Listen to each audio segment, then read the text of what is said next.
The sun-drenched hills of Montecito, California, were supposed to be the backdrop for a new chapter of freedom, a Megxit, escape from the stifling protocols of the British monarchy. Yet, as 2026 unfolds, the Duke of Sussex finds himself paralyzed at a crossroads that no amount of Netflix deals or tell-all memoirs can bypass. Prince Harry is currently staring down the barrel of his life's most agonizing choice: a permanent commitment to American life via U.S. citizenship, or a humble, tail-between-the-legs return to the United Kingdom to salvage what remains of his royal identity. It is a decision that pits his birthright against his marriage, and for the first time in his 41 years, the spare has realized that in this game of high-stakes chess, he is no longer the one making the moves. At the heart of Harry's paralysis is a legal and cultural identity crisis. To become a U.S. citizen, a move he has admitted to considering, Harry would likely be required to renounce his titles of nobility. For a man whose entire brand and net worth is built upon being a prince, this is a professional suicide mission. Without the HRH, or the Duke of Sussex mantle, he is simply another celebrity in a town full of them. Yet, the alternative is equally grim. Returning to the UK means facing a family he has publicly eviscerated in spare and a public that, according to recent YouGov polls, views him with a dismal 28% favorability rating. He is a man without a country, caught between a republic that demands his assimilation and a kingdom that no longer recognizes his utility.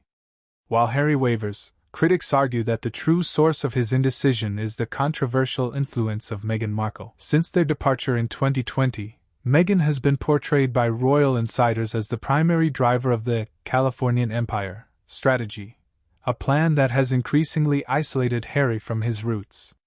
Meghan's presence remains the ultimate red rag to the British public and the royal family.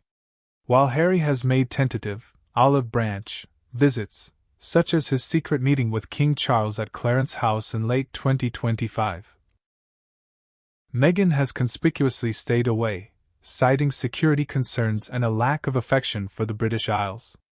The Duchess's polarizing nature has created a hostile environment that effectively bars Harry from bringing his children, Archie and Lilibet, back to their paternal homeland. It's a classic case of a husband caught between his wife's ambition and his own heritage, notes one royal commentator. Meghan has no intention of playing second fiddle to the Windsors again, and that means Harry must choose his wife's Hollywood vision or his father's crown.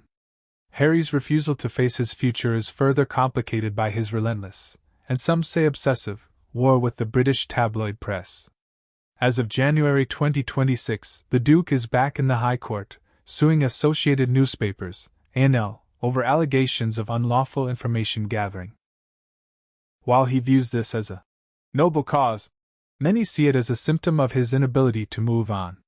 His legal battles have cost him more than just millions in fees. They have cost him his security. Having lost his taxpayer-funded protection, Harry has weaponized the safety of his family as a reason for his exile. Yet, insiders suggest this is a smokescreen. The real danger isn't the paparazzi, it's the irreparable rift with Prince William.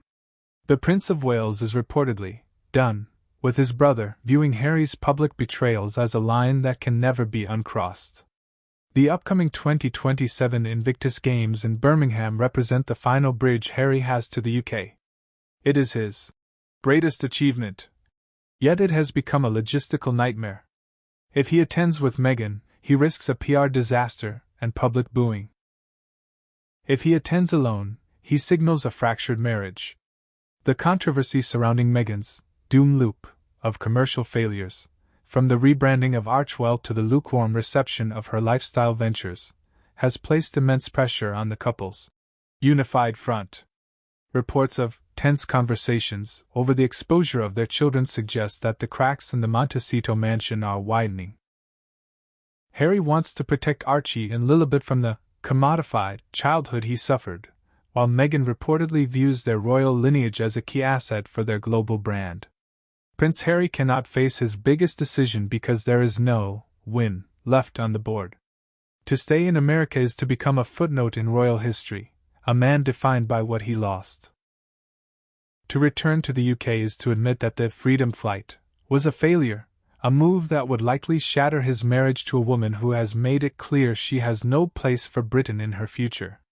For now, the Duke remains in a state of expensive, sun-drenched limbo, a prince without a palace, a soldier without a country, and a husband caught in the middle of a controversy he helped create but can no longer control.